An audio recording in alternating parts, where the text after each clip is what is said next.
कैसे 24 के नतीजे आप लोग अभी से जान गए? पूछ रहे हैं अधीर रंजन चौधरी जी, जवाब दीजिए। आज ब्रिटेन जिसने हम पे हुकूमत की, उसका प्रधानमंत्री ऋषि सुनक गर्व के साथ गौ माता की पूजा करता हुआ दिखता है, और यहां अगर सिंगोल रख दिया जाए तो इनको उसमें पुरातन पंथी हिंदुत्व जाने क्या क्या नजर आने लगता है। ये बेचारे बिना सहारे, देखो दौड़ दौड़ के हारे और बिन ताले की चाबी लेकर फिरते मारे मारे। ये लगता है सबसे पहले बेचारे से शुरू कर देते हैं। ये तीनों बेचारे हैं, तीनों के साथ मिलकर सरकार चलाई है। मैं फिर कहूंगा, अब हमें सुनक साहब बताएंगे कि गौ माता की पूजा कैसी की जाती।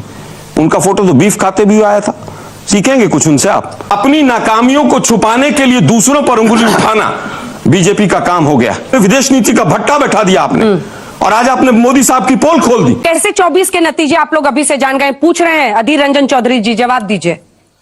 कह रहे इलेक्शन कमीशन से बात हो गई है। पहली बात नहीं, अब देखिए इनकी मजेदार बात है, अब कर्नाटक जीते हैं तब, अभी हम लोग हार गए थे दिल्ली तब, अभी हिमाचल जीते, लोकतंत्र की विजय है। परंतु इनकी स्थिति जानते क्या है?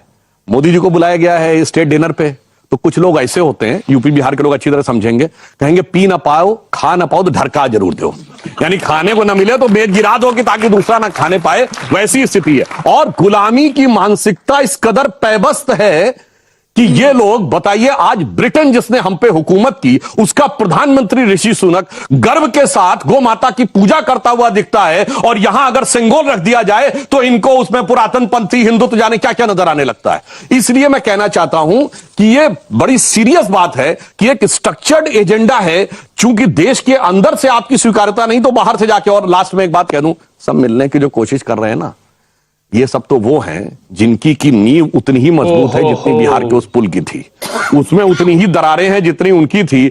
तो ये दोनों, ये सब जो है क्या होते हैं जानते क्या है? मुझे वो बचपन का एक गाना याद आता है, वो 70 के दशक में बड़ा फेमस था, उसको थोड़ा चेंज करके बोलता हूं। ये बेचारे बिना सहारे, देखो दौड़ दौड़ के हारे और बिन ताले की चाबी लेकर फिरते मारे मारे। आलोक शर्मा जी, कर्नाटक में क्या आपने चुनाव आयोग से बात कर ली थी? देखिए, मुझे लगता है सबसे पहले बेचारे से शुरू कर देते हैं। ये तीनों बेचारे हैं, तीनों के साथ मिलकर सरकार चलाई है इन्होंने।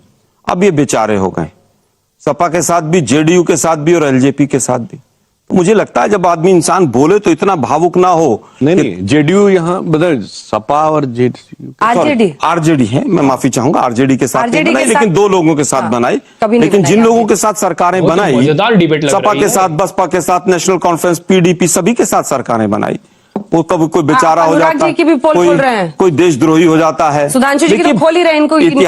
इतिहास के फैक्ट्स को नहीं बदला जा सकता है। फिर अभी बात आती है कि साहब वो विदेश की धरती पर, मोदी जी तो विदेश की धरती पर कहते थे 2014 से पहले जिसका इस देश में जन्म होता उसको शर्म आती। नोटबंदी पे क्या क्या कहा, आज का वो विषय नहीं है, मैं उस पर नहीं जाना चाहता। जिस पार्टी के नेता जो कहते हैं कि मैं सबसे बड़ा विश्व गुरु हूं, और उनके पार्टी के लोग बोलते हैं, विदेश की तो छोड़ दीजिए, हिंदुस्तान की धरती पे एक प्रेस कॉन्फ्रेंस नहीं कर सकते, 4 लाइन बिना टेलीप्रॉम्प्टर के नहीं पढ़ सकते हैं, लेकिन उनका संवाद बहुत अच्छा है। दूसरों पर सवाल उठाते हैं कि उनको क्यों वहां क्यों बुलाता, वहां क्यों। अरे भाई, संवाद जो करेगा उसको बुलाएंगे। आदमी 10 चीजें बोलेगा तो आईटी सेल उसमें से 2 निकाल के तरोड़ मरोड़ के बताएगा ही। लेकिन माननीय राहुल गांधी जी को बधाई देते हैं कि वो जाकर, चाहे अपनी भर्ती हो, चाहे राफेल का मुद्दा हो, और चाहे कोई मुद्दा हो, चाहे वो अडानी का मुद्दा हो, और चाहे कोई विदेशों में जाकर बात करने की बात हो, ये देश और विदेश, शायद मेरे साथी भूल गए कि किस तरह से इन्हीं की सरकार में leader of opposition Arun Jaitley ji थे। उन्होंने तो स्वयं कहा था कि अब विदेश की धरती और हमारी धरती क्या होती है? क्या हमारा रोज राज्यसभा और लोकसभा का टीवी विदेशों में नहीं देखा जाता? क्या दूरदर्शन विदेशों में नहीं देखा जाता? उन्हीं का स्टेटमेंट है। लेकिन ठीक है, आज एजेंडा चल रहा है। मैं फिर कहूंगा, अब हमें सुनक साहब बताएंगे कि गौ माता की पूजा कैसी की जाती। उनका फोटो तो बीफ खाते भी आया था, सीखेंगे कुछ उनसे आप। मुझे लगता है कि तर्क पर जो मुद्दे हैं उन पर बात की जाए तो ज्यादा अच्छा है। अब आते हैं हम, कौन किसके साथ है। जो कहा गया कि सब बेचारे, मैं कहूंगा कि आज पूरी जनता को आप बेचारा समझ रहे हैं, और आपने कहीं ना कहीं, चाहे रोजगार का मुद्दा हो, महंगाई का मुद्दा हो, बेचारा बना दिया। कारण क्या है कि आपने सब कुछ सेंट्रलाइज करके एक व्यक्ति, 2 व्यक्तियों के हाथ में दे दिया है सब कुछ। आज लोकतंत्र रो रहा है, करहा रहा है। कैसे? सीबीआई का डायरेक्टर अपनी पेंशन नहीं ले पाता, 4-4 साल हो जाते हैं, उसका पता ही नहीं है केस का कहां पर है। आज इलेक्शन कमीशन के पास कर्नाटक के अंदर 85 कंप्लेंट की जाती हैं, एक पर एक्शन नहीं होता है। ना इलेक्शन कमीशन ये बताता है कंप्लेंट ठीक है, ना ये बताता है कि कंप्लेंट खराब है। क्या आपको ये नहीं पता कि कोरोना के में जब गंगा के किनारे लाशें बही थी तो क्या विदेशी मैगजीन्स ने नहीं छापा था? तब तो हमारा नाम हुआ था।